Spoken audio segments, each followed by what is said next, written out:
നടി തൃഷയ്ക്കെതിരെ മോശം പരാമർശവുമായി പ്രതിപക്ഷ നേതാവ് ഉദയനിധി സ്റ്റാലിൻ. കാവേരി വിഷയത്തിൽ DMK പ്രതിഷേധത്തിനിടയിലാണ് ഉദയനിധി സ്റ്റാലിന്റെ ദ്വയാർത്ഥ പരാമർശം. സംഭവത്തിൽ ഉദയനിധി സ്റ്റാലിനെതിരെ പോലീസ് കേസെടുത്തു.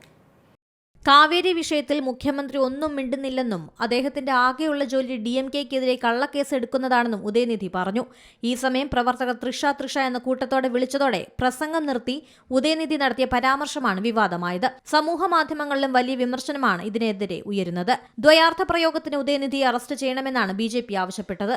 അറപ്പുളവാക്കുന്ന പരാമർശം എന്നാണ് TVK MLA സമൂഹമാധ്യമത്തിൽ കുറിച്ചത്. തഞ്ചാവൂരിൽ മുഖ്യമന്ത്രി വിജയെയും തൃഷയെയും കുറിച്ച് ഉദയനിധി സ്റ്റാലിൻ നടത്തിയ ദ്വയാർത്ഥ പ്രയോഗം അശ്ലീലവും ലജ്ജാകരവുമെന്ന് BJP വക്താവ് പ്രതികരിച്ചു.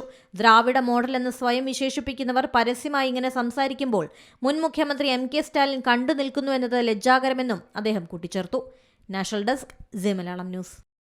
ഏറ്റവും പുതിയ വാർത്തകളും വിശേഷങ്ങളും വിരൽത്തുമ്പിലറിയാൻ സി മലയാളം ന്യൂസ് എല്ലാ ഡിജിറ്റൽ പ്ലാറ്റ്ഫോമുകളിലും ലഭ്യം.